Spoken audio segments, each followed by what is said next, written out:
ഇന്ന് നമ്മൾ പഠിക്കാൻ പോകുന്നത് having been plus V3 form. അത് എവിടെയാണ് ഉപയോഗിക്കുന്നത്? Having been plus past participle form of A verb. ഒരു കുഞ്ഞ് എക്സാമ്പിൾ ഞാൻ പറയാം. ടീച്ചർ കുട്ടിയെ വഴക്കു പറഞ്ഞപ്പോൾ കുട്ടി കരയാൻ തുടങ്ങി. ടീച്ചർ കുട്ടിയെ വഴക്കു പറഞ്ഞപ്പോൾ കുട്ടി കരയാൻ തുടങ്ങി. രണ്ട് കാര്യങ്ങൾ അവിടെ സംഭവിച്ചു. ടീച്ചർ കുട്ടിയെ വഴക്കു പറഞ്ഞു, അതൊന്ന്. പിന്നെ എന്താ? കുട്ടി കരയാൻ തുടങ്ങി. അപ്പോൾ രണ്ട് കാര്യങ്ങൾ സംഭവിച്ചില്ലേ? അപ്പോൾ ഇതാണ് നമുക്ക് ഹാവിങ് ബീൻ വെച്ച് പറയേണ്ടത്. Having been scolded by the teacher, the boy started crying. Having been scolded by the teacher വേണമെങ്കിൽ നമുക്കവിടെ ഒഴിവാക്കാം. കാരണം കുട്ടി സ്കോൾഡ് ചെയ്യപ്പെടുകയാണ് ചെയ്തത്. അത് ഒരു പാസീവ് വോയിസിലെ ഫോമാണ്. അതുകൊണ്ടാണ് ബീൻ ഉപയോഗിച്ചത്. Having been scolded by the teacher, the boy started crying. അപ്പോൾ having been plus V3 form, scold വഴക്ക് പറയുക, അതിൻ്റെ V3 ഫോം അല്ലെങ്കിൽ പാസ്റ്റ് പാർട്ടിസിപ്പിൾ ഫോം ആണ് സ്കോൾഡഡ്. വേറൊരു sentence, having been beaten, the man went to the police station.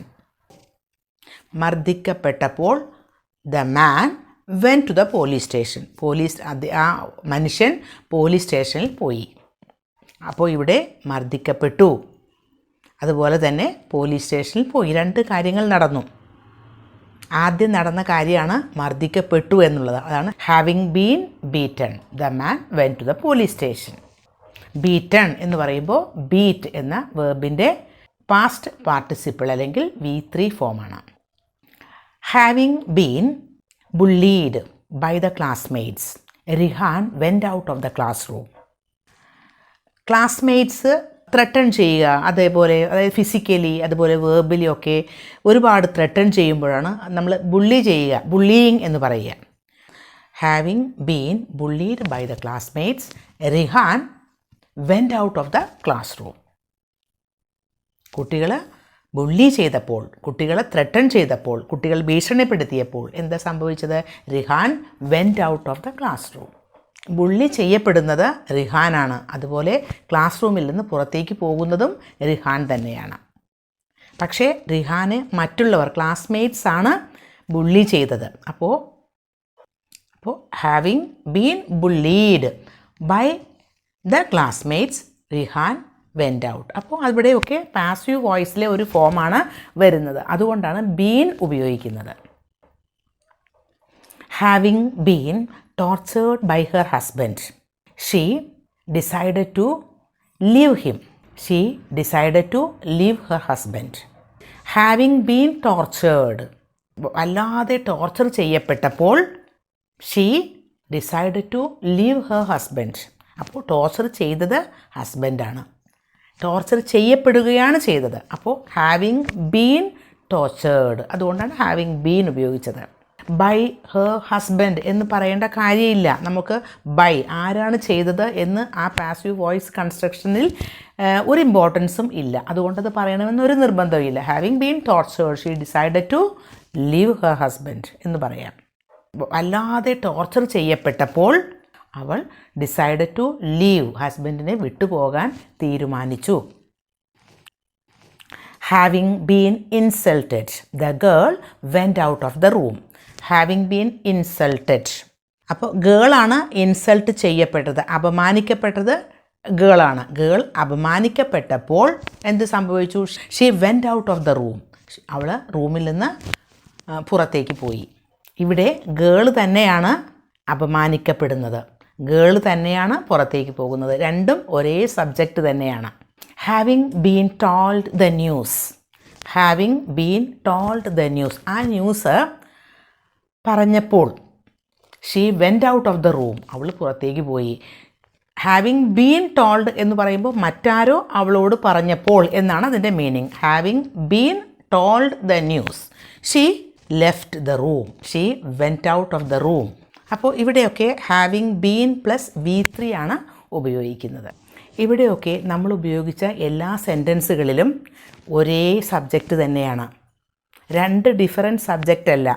Having been scolded by the teacher, the boy started crying എന്ന് പറയുമ്പോൾ scold ചെയ്യപ്പെടുന്നത് boy ആണ്, ബോയ് തന്നെയാണ് കരയുന്നത്.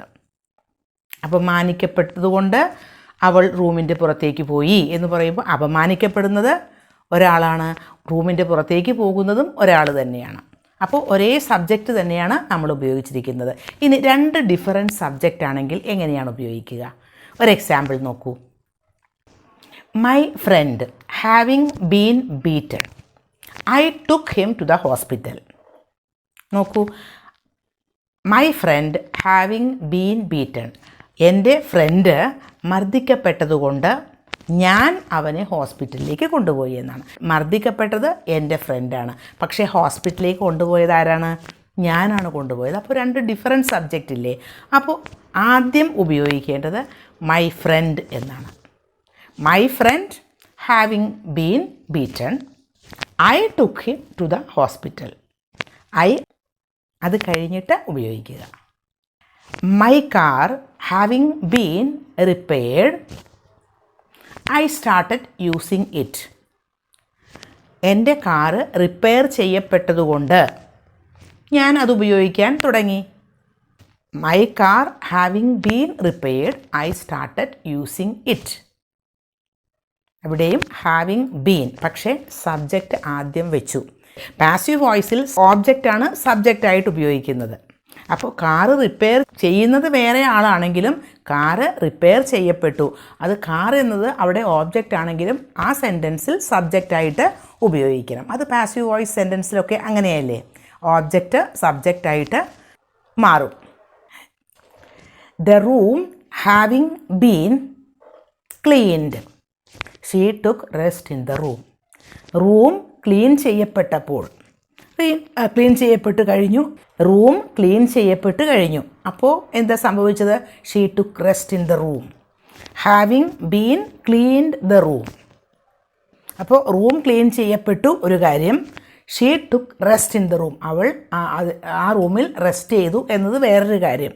അപ്പോൾ ആദ്യം നടന്നത് എന്താണ്? റൂം ക്ലീൻ ചെയ്യപ്പെട്ടു എന്നതാണ് ആദ്യം നടന്നത്. The room having been cleaned, she took rest in the room. അപ്പോൾ ആദ്യം റൂം ക്ലീൻ ചെയ്യപ്പെട്ടു കഴിഞ്ഞു, അപ്പോൾ അവൾ അതിനകത്ത് റെസ്റ്റ് ചെയ്തു. The letter having been written, she posted the letter. The letter having been written, letter എഴുതപ്പെട്ട് കഴിഞ്ഞു, അപ്പോൾ എന്താ സംഭവിച്ചത്?